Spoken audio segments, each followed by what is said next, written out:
Hai, nama saya Hadi Rahman, mahasiswa jurusan Ilmu Politik, Fakultas Ilmu Sosial dan Ilmu Politik, Universitas Siliwangi Tasikmalaya dengan nomor pokok mahasiswa 203507059. Di sini saya akan menjelaskan mengenai pemikiran politik dari Susilo Bambang Yudhoyono.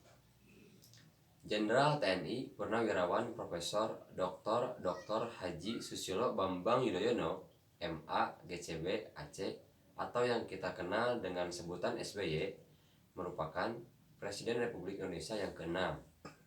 Susilo Bambang Yudhoyono lahir di Tremas, Arjosari, Pacitan, Jawa Timur pada 9 September 1949.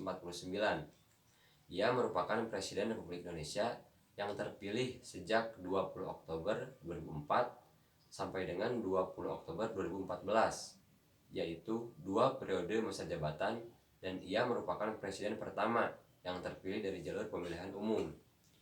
Ia bersama Wakil Presiden Muhammad Yusuf Kala terpilih menjadi presiden pada pemilu presiden tahun 2004. Ia berhasil melanjutkan pemerintahannya untuk periode kedua dengan kembali memenangkan pemilu presiden 2009, kali ini bersama Wakil Presiden Budiono.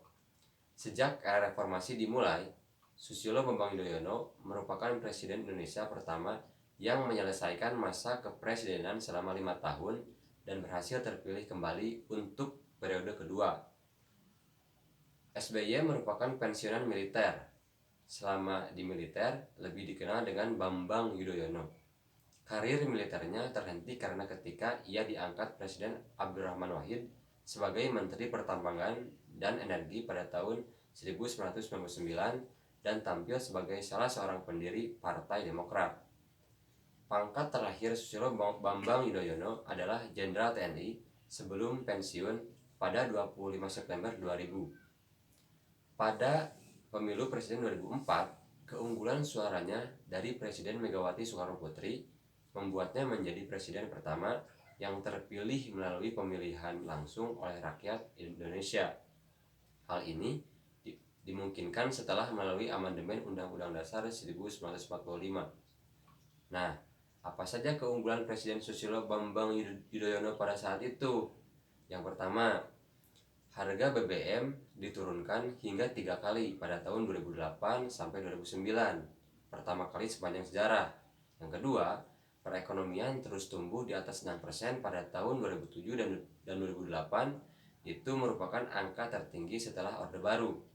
Yang ketiga, cadangan devisa pada tahun 2008 mencapai 51 miliar US dollar, terhitung angka tertinggi sepanjang sejarah.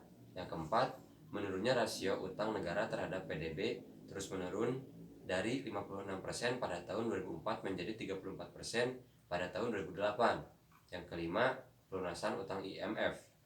Yang keenam, terlaksananya program-program pro rakyat seperti bantuan langsung tunai atau BLT, bantuan operasional sekolah ataupun BOS, beasiswa, jaminan kesehatan masyarakat ataupun Jamkesmas, PNPM mandiri, dan kredit usaha rakyat ataupun KUR tanpa agunan tambahan yang secara otomatis dapat memperbaiki tingkat ekonomi rakyat.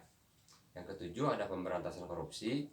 Yang kedelapan, pengangguran terus menurun 9,9% pada tahun 2004 menjadi 8,9% pada tahun 2008. Dan yang kesembilan, menurunnya angka kemiskinan dari 16,7% pada tahun 2004 menjadi 15,4% pada tahun 2008. Yang kesepuluh, pertumbuhan ekonomi Indonesia tumbuh pesat di tahun 2010 seiring pemulihan ekonomi dunia pasca kritis global yang terjadi sepanjang 2008 hingga 2009. Dan yang ke-11, perekonomian Indonesia mampu bertahan dari ancaman pengaruh krisis ekonomi dan finansial yang terjadi di zona Eropa. Nah, apa saja kelemahan Presiden Susilo Bambang Yudhoyono pada saat itu?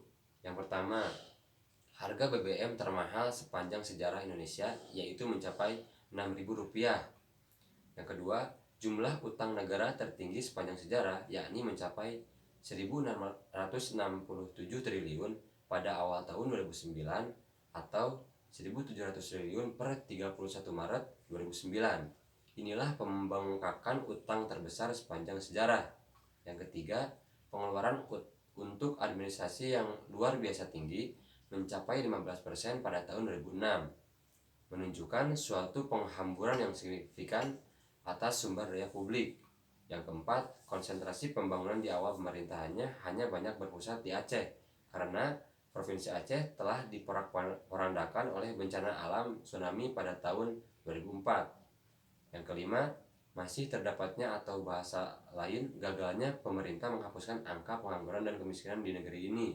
Yang keenam, bencana alam yang sering terjadi di Indonesia membuat para investor asing enggan berinvestasi dengan alasan tidak aman terhadap ancaman bencana alam. Dan yang ketujuh, dianggap belum mampu menyelesaikan masalah Bank Senturi. Nah, merujuk kepada berbagai macam sumber, Presiden SBY mencatat ada yang mengatakan bahwa pencapaian Indonesia sampai saat ini adalah perubahan maha besar. Namun, ada pula yang menjelaskan bagian-bagian yang belum baik dan berubah secara signifikan.